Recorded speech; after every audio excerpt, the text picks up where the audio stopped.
Hello everyone, I welcome to all of you in my YouTube channel Learners Academy में आप सभी का स्वागत है। आज हम लोग यहाँ पर डिस्कस करेंगे एमए एमएससी का जो सेकंड सेमेस्टर का न्यू एजुकेशन पॉलिसी के अंतर्गत एग्जाम हुआ है मैथमेटिक्स का, जिसमें से फर्स्ट पेपर था एडवांस रियल एनालिसिस का।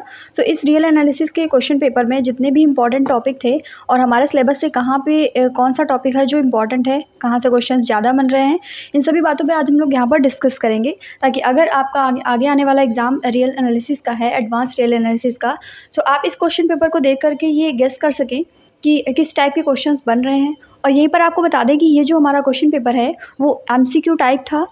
जिन भी कैंडिडेट्स का एग्ज़ाम थ्योरेटिकल होना है उन्हें अपना थ्योरेटिकल के हिसाब से तैयार करना है, और जिनका एमसीक्यू होना है वो इससे आइडिया ले सकते हैं कि किस टाइप के क्वेश्चंस यहाँ पर बनते हैं।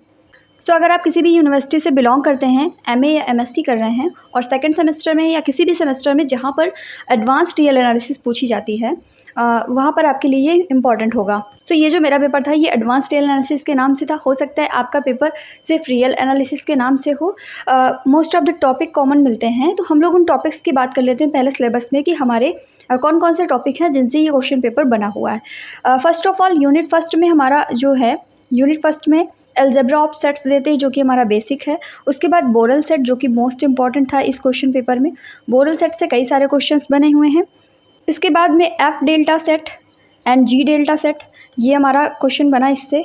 और फाइनाइट एंड फाइनाइट मीज़र से कई सारे क्वेश्चंस बने हुए थे। इसके बाद में कंप्लीट मीज़र क्या होता है, ये कुछ इंपॉर्टेंट पॉइंट हैं जिनसे क्वेश्चंस बने। Regularity of a measure and Lebesgue outer measure से दो क्वेश्चंस बने हुए थे यहाँ पर, आउटर मीज़र से। इसके अलावा में लेब्जिग मीज़र तो पूछा ही जाता है। मिजरेबल सेट क्या होते हैं उससे भी क्वेश्चंस बने हुए थे। क्वेश्चन पेपर भी अभी आपको दिखाएंगे, पहले आप टॉपिक्स के नाम सुन लीजिए। उसके बाद में हमारे जो सेकेंड यूनिट है, यूनिट नंबर सेकेंड, उससे कई सारे टॉपिक्स के क्वेश्चन बने, जैसे कि मिजरेबल फंक्शन क्या होते हैं।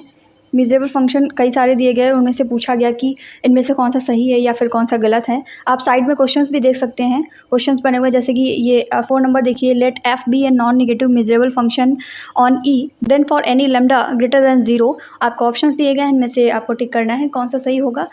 उसके बाद में देखिए जो हमारा बोरल एंड लेब्जिग मिजिबिलिटी है वो हमारी सेकेंड यूनिट में दी हुई है। इसमें उससे भी क्वेश्चंस बने। कन्वर्जेंस इन मीज़र, इससे भी क्वेश्चंस बने हुए हैं। आ जाते हैं हम लोग थर्ड यूनिट में। तो यूनिट 3 की अगर बात करें हम लोग, यूनिट 3 में एक इम्पॉर्टेंट टॉपिक है रीमान एंड लेब्जिग इंटीग्रल्स।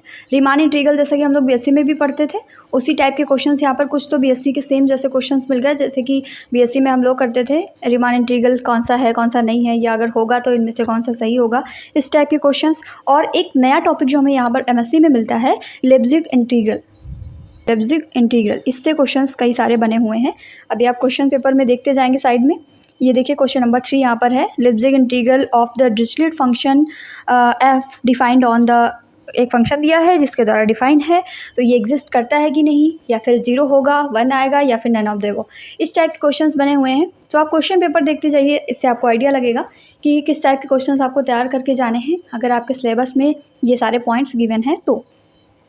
इसके बाद में एक क्वेश्चन था integration of non negative measurable function.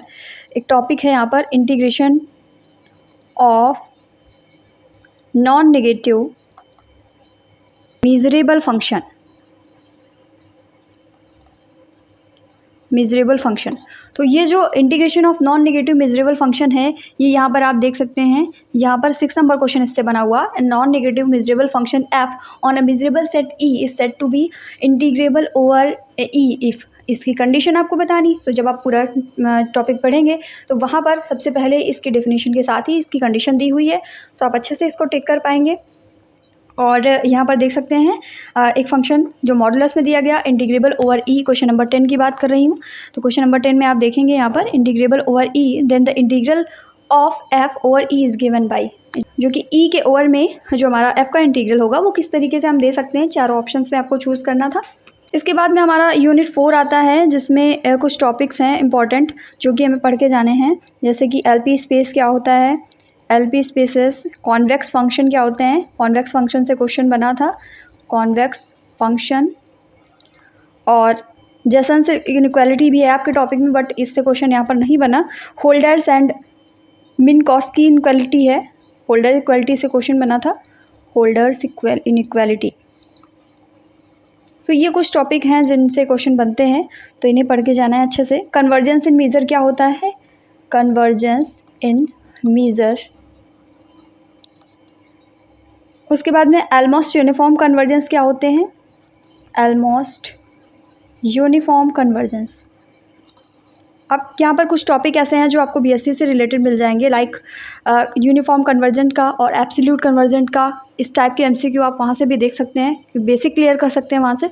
और फिर जो आपके यहाँ पर जिस लेवल के क्वेश्चंस बनते हैं एमएससी में, उनकी तैयारी कर सकते हैं, क्योंकि अगर आपका बेस स्ट्रांग है तो आप डेफिनेटली इस क्वेश्चन पेपर को सॉल्व कर पाएंगे। मोस्ट ऑफ द क्वेश्चन आपके प्रीवियस से मैच करते हैं। बीएससी में यूनिफॉर्म कन्वर्जेंस का पूरा चैप्टर है, जहाँ पर हम लोग पढ़ते हैं कि हम लोग किस तरीके से यूनिफॉर्म कन्वर्जेंस को शो कर सकते हैं। बिकॉज यूनिफॉर्म कन्वर्जेंस को शो करने के लिए हमारे पास कुछ स्पेशल टेस्ट होते हैं। फर्स्ट टेस्ट आपने सुना होगा एबल्स टेस्ट के बारे में, एबल्स टेस्ट होता है। एंड दूसरा आपका डिरिचलेट टेस्ट होता है, बहुत ही इंपॉर्टेंट है, डिरिचलेट टेस्ट।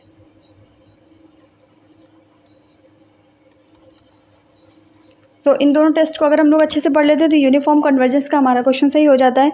एबल टेस्ट क्या कहते हैं, इसकी जो है हमें स्टेटमेंट भी पढ़ लेना है, और कैसे हम लोग इस टेस्ट को करते हैं ये भी हमें सीख लेना है। बिकॉज ऑब्जेक्टिव में इससे भी क्वेश्चन बन सकता है, स्टेटमेंट से भी बन सकता है। ये जो मेजरेबल फंक्शन वाला टॉपिक हम लोग देख रहे हैं, ये हर जगह पे पूछा जाता है। कहीं पर सबसेट के फॉर्म में, कहीं पर फंक्शंस के फॉर्म में क्वेश्चन इस पर बन रहा है, और कहीं पर इसका नॉन निगेटिव मेजरेबल फंक्शंस के इंटीग्रेशन पर क्वेश्चन बना हुआ है। तो हर यूनिट में लगभग इससे क्वेश्चन बने हुए हैं।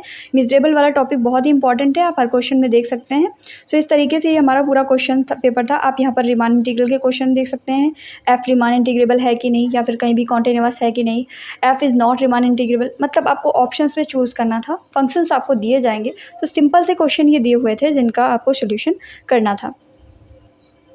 इस बुकलेट में टोटल 100 क्वेश्चंस थे, जिसमें से आपको 75 के आंसर करने थे अपने OMR सीट में। सो अगर आप एमएससी के स्टूडेंट हैं और एडवांस रियल एनालिसिस का आपका पेपर है, तो आप इस क्वेश्चन पेपर को अच्छे से ध्यान से देख करके जाएं। और अगर ये पीडीएफ आपको चाहिए तो कमेंट बॉक्स में ज़रूर लिख दीजिएगा, आपको ये पीडीएफ प्रोवाइड कर दी जाएगी।